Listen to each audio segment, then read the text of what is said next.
El día de ayer fue el cumpleaños de la lideresa de oposición venezolana María Corina Machado y ella aprovechó la ocasión para salir al frente y hablar fuerte y claro sobre lo siguiente. María Corina ha señalado de que sabe que parte de la cúpula militar chavista está negociando o ha negociado en todo caso a espaldas de Maduro una salida para ellos que no los comprometa de cara al avance de la ofensiva que tiene Estados Unidos en contra del cártel de los Sones vinculada precisamente al dictador venezolano. Eso no es todo lo que está pasando en torno a este avance, nuevamente como digo, de Estados Unidos contra el cártel de los Soles, ya que en el propio Senado estadounidense están pasando cosas.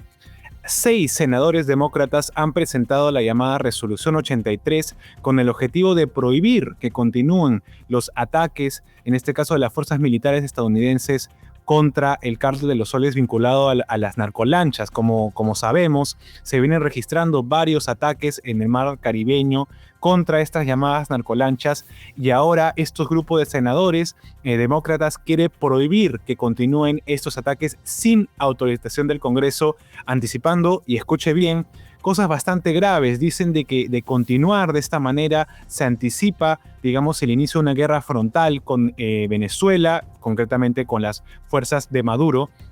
Pero, como les decía, las cosas están movidas en el Senado norteamericano, en el Senado estadounidense, ya que en una tensa audiencia donde estuvo presente la fiscal general Pam Bondi, ella respondió a lo que le cuestionó en torno justamente a estos ataques en el mar caribeño un senador estadounidense, el señor Chris Coons. Vamos a escuchar lo que le respondió la fiscal Pam Bondi a este senador.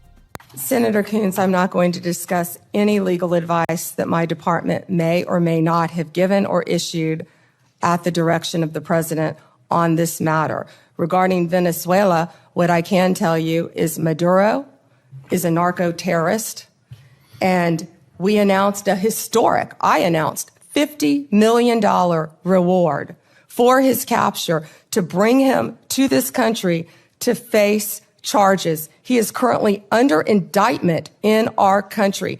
Drugs coming from Venezuela are killing our children at record levels.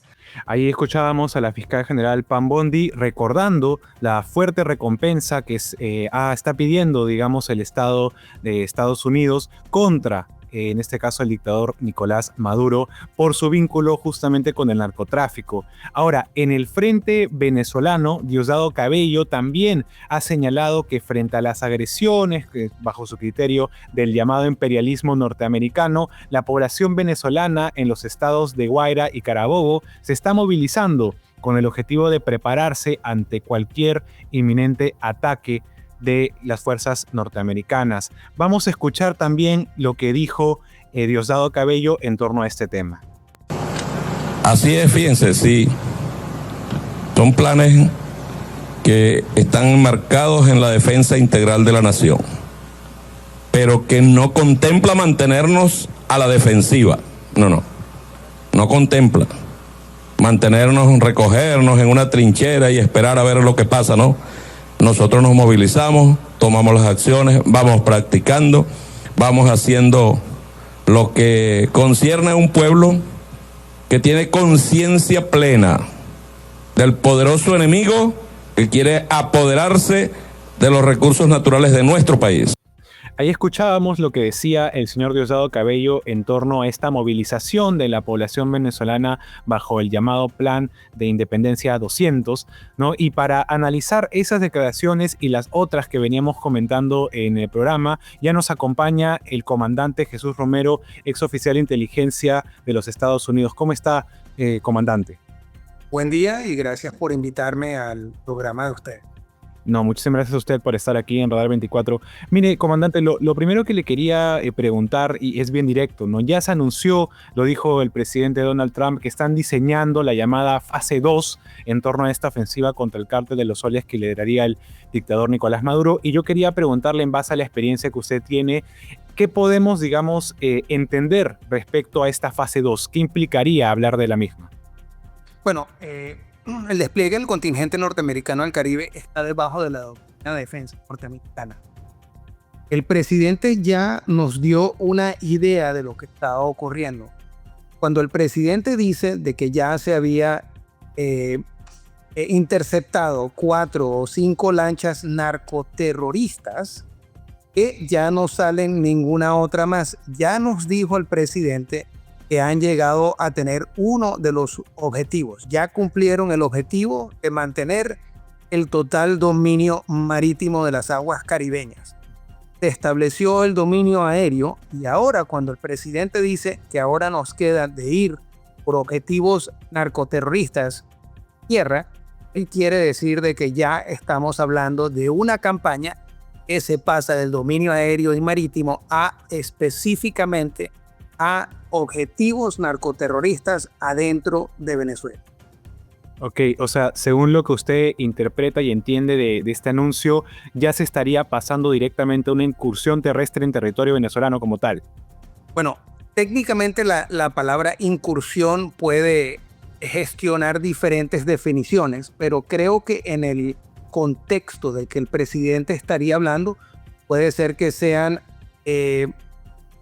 operaciones de drones, operaciones aéreas, misiles, quienes no cuentan necesariamente con la presencia de botas en tierra. Recordemos de que el presidente está trabajando debajo del título 50 de la ley norteamericana que le otorga las facultades de llevar a cabo operaciones clandestinas y militares. Claro, o sea, entiendo entonces de que lo que usted dice, comandante, es que en el, digamos así, en el menor de los casos se trataría de un reconocimiento de dónde podrían estar estos objetivos narcoterroristas concretamente dentro del territorio venezolano. Bueno, en el mejor de los casos es de que el presidente apruebe la operación de hacer ataques muy particular, muy específicos, utilizando el menos perfil. Por ejemplo, unos drones, lo que sería un ataque aéreo, que no necesita llevar botas en la tierra. Correcto. Y comandante, escuchábamos minutos antes de iniciar la entrevista lo que comentaba, lo que decía el señor Diosdado Cabello en torno a esta movilización en 2 estados de Venezuela de la población, precisamente, ¿no? Recordemos que ya también el régimen chavista viene promocionando la preparación, ¿no?, de civiles para enfrentar una presunta ataque de las fuerzas norteamericanas. ¿Qué reacción le genera escuchar esas declaraciones y lo que viene haciendo, como le comento, el régimen chavista en torno a esta aparente preparación de civiles para enfrentar a Estados Unidos? La retórica de Diosdado Cabello viene justamente luego de que ya el cartel de los soles sabe de que ya no van a seguir ningún tipo de negociaciones entre Washington y Caracas. Y por lo tanto, ya se ven en una situación donde están movilizando tantos milicianos como plataformas militares, como lo son baterías de misiles y artillería antiaérea, que las están poniendo en diferentes lugares porque existe un alto nerviosismo por parte de Diosdado Cabello y Nicolás Maduro. Correcto, comandante. Y dígame, ¿qué opinión le merece también lo que han propuesto, o en todo caso advertido, ¿no?, porque es lo que señalan dentro de la resolución, este grupo de senadores demócratas en torno a que están cuestionando precisamente, ¿no?, los ataques que ha realizado las fuerzas de Estados Unidos en el mar caribeño contra las narcolanchas? Bueno, aquí en los Estados Unidos lo que estamos observando es típicamente la pelea que nunca termina, que es entre los demócratas y los republicanos, dependiendo de quién es el que esté en el gobierno de turno. Pero recordemos que lo que los demócratas están diciendo es que el presidente Trump no tiene las autoridades para llevar a cabo las operaciones letales, como por ejemplo eliminar las lanchas narcoterroristas. Pero el propio presidente Barack Obama utilizó las mismas justificaciones, mismas autoridades para asesinar 3 ciudadanos americanos en Yemen que estaban relacionados al terrorismo. Después del presidente Obama, cada presidente ha utilizado las mismas autoridades para llevar a cabo este tipo de operaciones.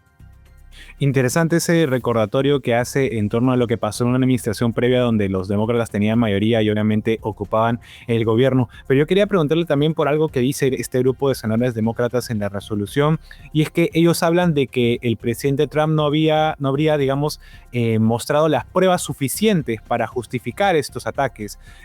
¿Es así realmente? Porque claro, todos hemos visto los videos y también los detalles en torno a quiénes eran los que formaban parte, digamos, de esas narcolanchas. Eso es interesante porque el propio presidente Barack Obama tampoco mostró cuáles eran las relaciones que existían con los 3 ciudadanos americanos. Aquí hay que enfatizar que el presidente Barack Obama asesinó a 3 ciudadanos americanos no extranjeros. Comprendo.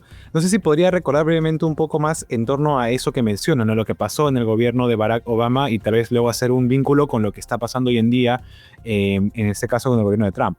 Sí, por supuesto. Mira, cuando nosotros pasamos por aquel evento que captó toda la ciudadanía mundial, con lo que fue el 9/11, cuando Osama Bin Laden había atacado las Torres Gemelas en Nueva York, los Estados Unidos, para poder responder a la amenaza que representaba Al Qaeda, ese momento en adelante se ha llevado este tipo de operaciones para eliminar lo que los presidentes han puesto en el tapete como una amenaza directamente para los Estados Unidos. Cada uno de los presidentes después de George Bush Jr. ha venido utilizando el mismo cuadro de justicia para poder llevar adelante este tipo de operaciones. Que de ahora a los demócratas estén quejándose de las operaciones que está llevando el propio presidente Trump es de sacar a la luz las mismas operaciones que llevaban los demócratas debajo de la presidencia de Barack Obama y de los otros presidentes. Y comandante, dígame una cosa, bajo ese marco de lo que usted recuerda, ¿no?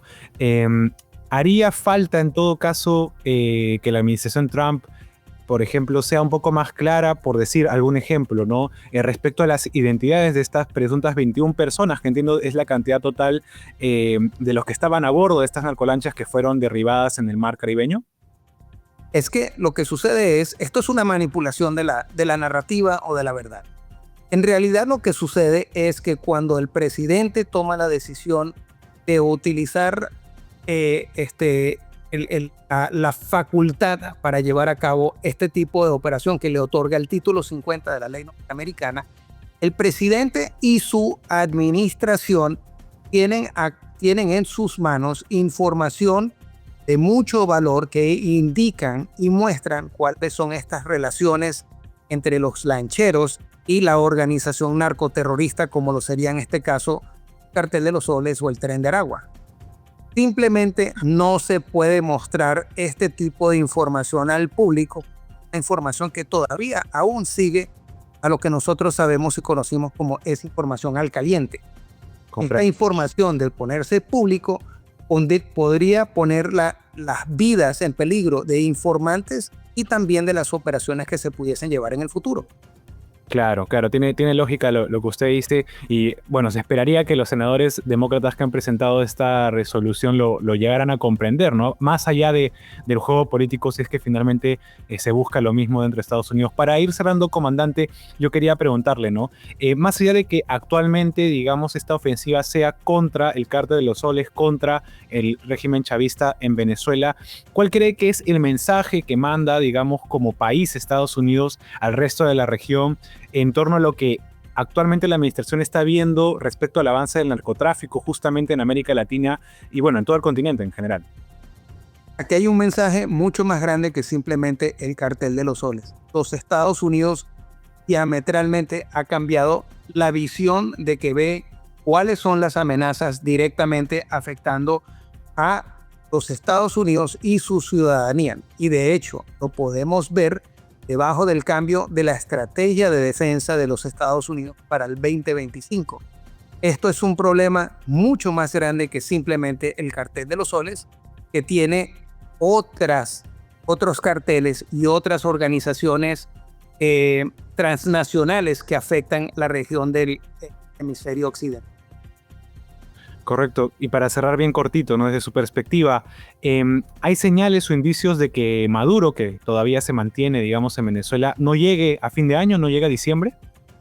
Bueno, esa es una pregunta que es especulativa, pero en mi opinión y en mi evaluación, todas las actividades que se han llevado a cabo le dan la facultad a los Estados Unidos, Petro, que cuando quiere llevar la operación adelante que se necesite para neutralizar al liderazgo del Cartel de los Soles, lo puede hacer hoy y esto es lo que él decide.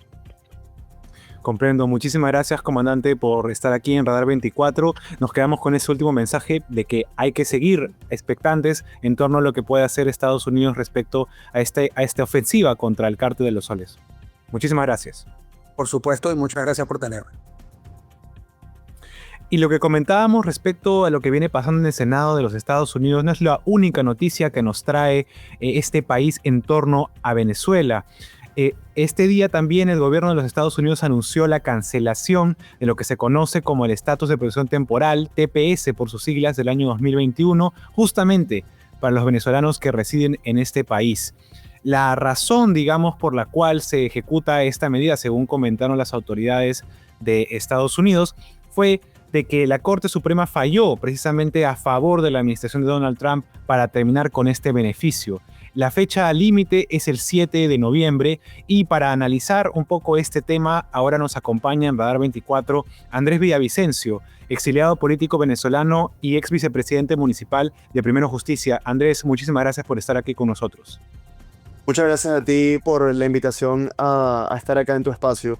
Sí, yo quisiera comenzar diciendo dos cosas fundamentales. Lo primero es reivindicar a la comunidad venezolana, de la que formo parte, como una comunidad trabajadora, honrada, que llega a los sitios a los que emigra a integrarse, a trabajar y a aportar. Yo lamento mucho que por un pequeño grupo que se ha dedicado a delinquir, se le ha hecho este daño tan grande al gentilicio y se le retira el TPS en las próximas semanas, ¿no?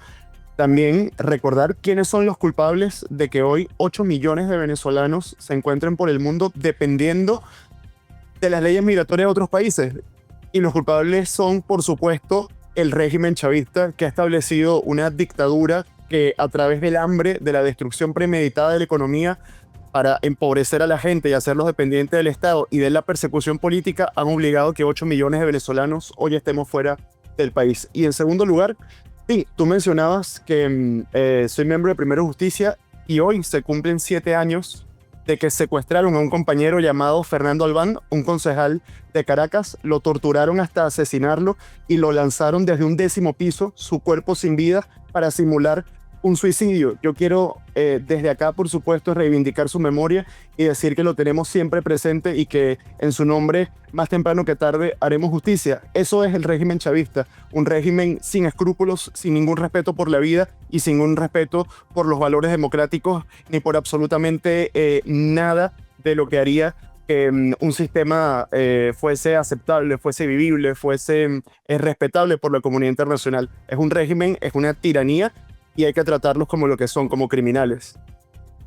Comprendo, Andrés, y te agradezco que menciones estos hechos que creo que también contextualizan, ¿no? Cómo es que, como tú dijiste, cómo esta eliminación del TPS termina, bueno, lamentablemente generalizando, digamos, a la población venezolana que se encuentra en Estados Unidos actualmente.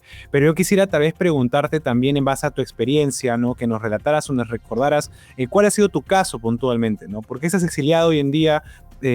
¿Cómo lo llevas? ¿Cómo lograste salir a tu país? ¿Qué es lo que te llevó a tomar esta decisión, que claramente no es sencilla de tomar?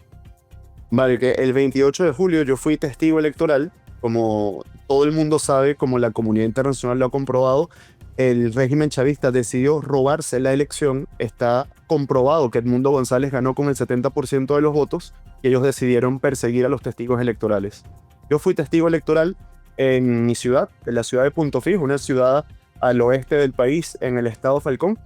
Fui testigo electoral en un centro que no era tradicionalmente opositor, porque está ubicado en un barrio muy pobre, donde ellos ejercen control social y a través de los abusos, ellos logran imponerse normalmente.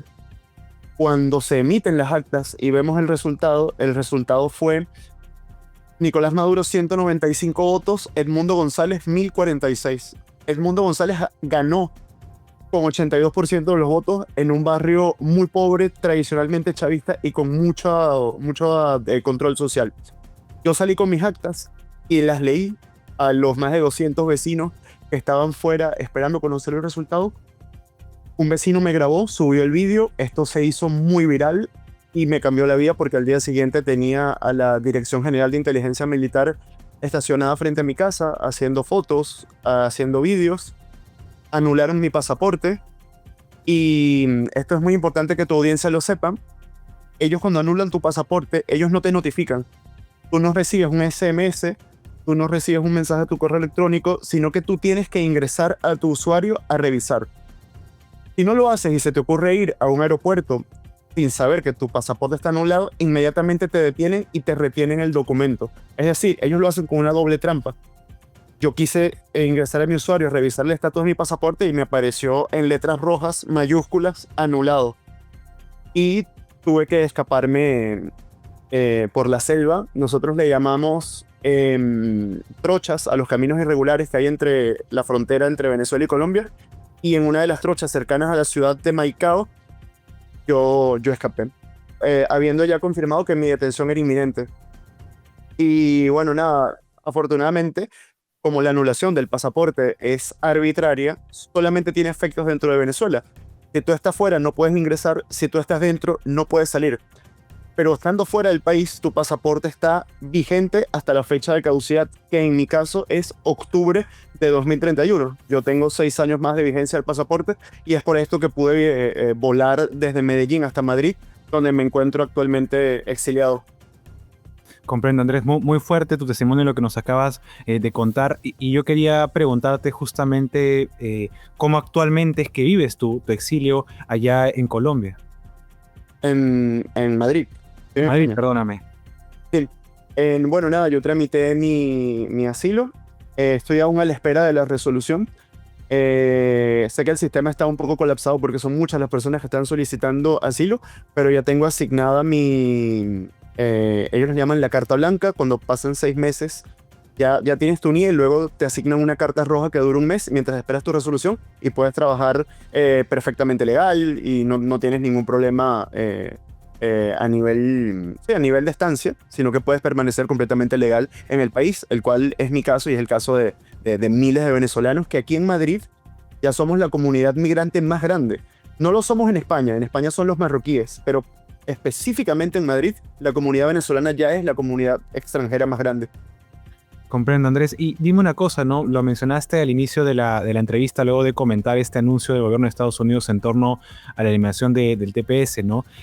¿Cómo crees que reciben en general la comunidad venezolana que se encuentra hoy en día en Estados Unidos esta noticia? Porque el argumento que ha dado el gobierno de Estados Unidos está vinculado, digamos, a la ofensiva que están haciendo contra el Cártel de los Soles, pero les afecta, ¿no? Los deja, digamos, en una situación un poco extraña, por llamarlo por lo menos. Bueno, antes de responderte, Alessandro, dejarte claro que los venezolanos exiliados, lo que más anhelamos, lo que más deseamos tener, es una patria libre a la que poder regresar. Dejando eso claro, evidentemente lo del TPS nos afecta mucho, especialmente a los venezolanos que están en Estados Unidos, que les permitía una estancia legal, les permitía tener un permiso de trabajo. Como te decía al principio, sé que esto está motivado también en la presencia de miembros del Tren de Aragua, que son una ínfima minoría, pero han sido unos tentáculos del régimen que se han esparcido por todo el continente. Lamentablemente llegaron a Estados Unidos también y es una gente que ha manchado nuestro gentilicio. Pero por supuesto que mayoritariamente los venezolanos somos migrantes que buscamos integrarnos, buscamos aportar, buscamos trabajar y buscamos honradamente tener una vida que se nos negó la posibilidad de tenerla en nuestro país, producto del régimen chavista y del empobrecimiento premeditado que el socialismo chavista nos ha hecho. Otra cosa muy importante es explicarte brevemente qué es el Tren de Aragua. Estoy seguro que tú lo sabes, pero por si acaso alguien en tu audiencia no lo sabe. En Venezuela nosotros no tenemos el servicio de trenes, como se tiene, por ejemplo, aquí en España, que se llama el AVE, que son básicamente trenes que transportan todos los días de un espacio a otro. El chavismo se propuso la idea de crear una red de trenes. Venezuela. Y hay una autopista que se llama la Autopista Regional del Centro, que es la autopista más importante de Venezuela, que pasa por el estado de Aragua. Ellos gastaron $6.000 millones en esa obra, se la robaron, jamás inauguraron, y quedó un sindicato organizado, eso fue en el año entre el 2009 y 2011, un sindicato organizado llamado el Sindicato del Tren de Aragua. Este sindicato comenzó a realizar actividades ilícitas, especialmente la extorsión y el secuestro. Lo hicieron con total impunidad y prácticamente bajo el amparo del Estado, y fueron creciendo hasta convertirse en una megabanda criminal que incluso tiene pranes. Pranes es la manera en la que en Venezuela se le llama a los caciques criminales que gobiernan dentro de las cárceles, porque Venezuela es tan un estado fallido que ni siquiera dentro de las cárceles hay seguridad. Dentro de las cárceles gobierna e impera la delincuencia, y es la absoluta no ley, el absoluto desorden, y esto ha sido una política de Estado del chavismo, porque permitir la impunidad de la delincuencia es una manera de someter a la población. Te agradezco esa aclaración, Andrés, pero quisiera volver brevemente a la situación en la que quedan ahora todos los venezolanos que se encuentran en Estados Unidos y que ahora pues tienen TPS cancelado. ¿Conoces tú, digamos, de casos de algunos de estos venezolanos que ahora están viendo qué hacer? ¿Crees o está abierta la posibilidad, en base a tu experiencia y lo que conoces de ellos, que estos sean deportados? ¿O qué es lo que les pasaría ahora que ya no van a tener esa condición desde el 7 de noviembre?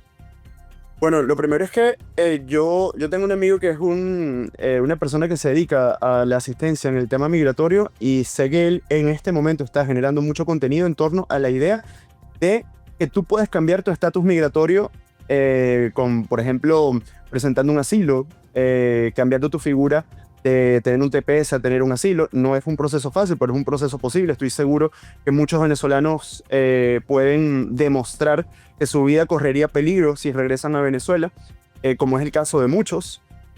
Además, Venezuela hoy es un estado fallido, es un estado forajido, es un estado criminal, donde todos los que están fuera del país, si regresan, no solamente el tema de la catástrofe humanitaria que significaría que regresaran a un país donde no hay servicio de agua, donde tenemos el peor servicio eléctrico de América Latina. Venezuela es un país que se está deshaciendo literalmente, y estoy seguro que cientos de miles de venezolanos podrán conseguir la manera de cambiar su estatus migratorio y poder permanecer legalmente en el país. Lo que sí te diría sería que lamentablemente estoy seguro que habrá más de un caso, y es lo que nos duele a los venezolanos, que seguramente tendrán que salir del país o tendrán que buscar una opción de otro lugar donde seguir adelante con su migración. Creo que Europa va a ser el destino de decenas de miles de venezolanos que no podrán seguir permaneciendo en Estados Unidos. Claro, o sea, ¿tú crees que es más probable, digamos, que se dirijan a Europa que, por ejemplo, a otro país de la región de América Latina? Claro, seguramente. Y sobre todo porque en América Latina la capacidad de adaptación, producto que nuestras economías no son economías tan desarrolladas, es mucho más difícil buscarse la vida en Latinoamérica que buscarse la vida en Estados Unidos o en Europa. Sin embargo, cualquier país de Latinoamérica hoy tiene mejores condiciones y mejor calidad de vida que Venezuela. O sea, es lamentable el nivel de infierno en la tierra en la que ha convertido el régimen chavista premeditadamente a Venezuela. Es realmente muy doloroso. Bueno, lo saben ustedes allá en Perú, que la comunidad venezolana también es enorme, es de más de 1,5 millones, y sé que en Lima, que tengo muchos amigos que estudiaron conmigo en bachillerato, otros que estudiaron conmigo en la universidad, y me dicen que es increíble cómo estando en Lima tú te puedes conseguir el acento venezolano en cada esquina, en el metro, en el autobús, y esto va a seguir mientras no se saque del poder al régimen chavista. Y quiero hacer mucho énfasis en eso, Alessandro. O sea, la cura de todo esto no es que los venezolanos sigamos buscando alternativas migratorias. La solución a todo esto es que saquemos del poder al régimen chavista, que es un régimen criminal, y podamos tener un país al que regresar. Si esto no se logra, si la comunidad internacional no se da cuenta de que el régimen chavista es una ya responsabilidad continental de sacarlos del poder, porque afectan a todo el continente con la tragedia humanitaria que están generando, pues en Venezuela va a seguir ocurriendo lo mismo. Seguirán saliendo miles y decenas de miles de venezolanos todos los años buscando una alternativa de dónde buscarse la vida, y la tragedia humanitaria lamentablemente va a continuar y seguiremos viendo imágenes dantescas como lo que hemos conocido del Darién y como lo que hemos conocido en tantos casos que de verdad que no se justifican a la población de un país con las reservas de petróleo más grandes del mundo. La explicación es que el socialismo chavista está allí para asesinar, para empobrecer, para perseguir y permanecer en el poder sobre la destrucción absoluta de Venezuela, que es lo que ha venido pasando en los últimos 26 años, lamentablemente. Lamentablemente. Para cerrar, Andrés, bien en corto, ¿no? Sí. ¿Qué mensaje le darías tú a los venezolanos que aún se mantienen en el país resistiendo y esperando un cambio? Bueno, lo primero es que son unos héroes, que estamos con ustedes, que por supuesto que el régimen chavista no podrá detener la libertad. Han podido poner en pausa este proceso de reconstrucción, este proceso de sanación republicana. Han perseguido, han causado mucho dolor, han hecho mucho daño a mucha gente durante mucho tiempo, pero por supuesto que esto no será para siempre, y por supuesto que más temprano que tarde van a salir del poder, vamos a hacer justicia y vamos juntos a construir ese futuro en una Venezuela en libertad. Muchísimas gracias, Andrés, por estar aquí con nosotros y por compartirnos tu experiencia en torno a esto que está ocurriendo con Venezuela, con tu país, aquí en Radar 24. Hasta una próxima No, oportunidad. muchas gracias a ustedes, un abrazo grande y viva Venezuela libre. Comentábamos con Andrés Villavicencio esta reciente decisión del gobierno de Estados Unidos de cancelar el TPS para los venezolanos, lo que anticiparía, digamos, que estas personas tengan que movilizarse, dejar Estados Unidos. Y para cerrar el programa, justamente queremos saber qué opinan ustedes al respecto. ¿Creen que se anticipa una nueva migración masiva de estos venezolanos que se encontraban residiendo en Estados Unidos? Y también saber lo que opinan en torno a lo que decía más temprano María Corina Machado. ¿Creen ustedes que se pueda dar una transición ordenada en Venezuela una vez caiga el régimen de Maduro sin una fractura de las Fuerzas Armadas chavistas? Déjenos saber sus respuestas aquí abajo en los comentarios. También, si es que no están suscritos al canal, pueden hacerlo dando clic nuevamente al botón que está acá abajo, donde aparece mi nombre, y también a la campanita para que les avisen cuando salga un nuevo video en este canal. Yo soy Alessandro Zurini y los acompañé en esta edición de Radar 24. Hasta la próxima.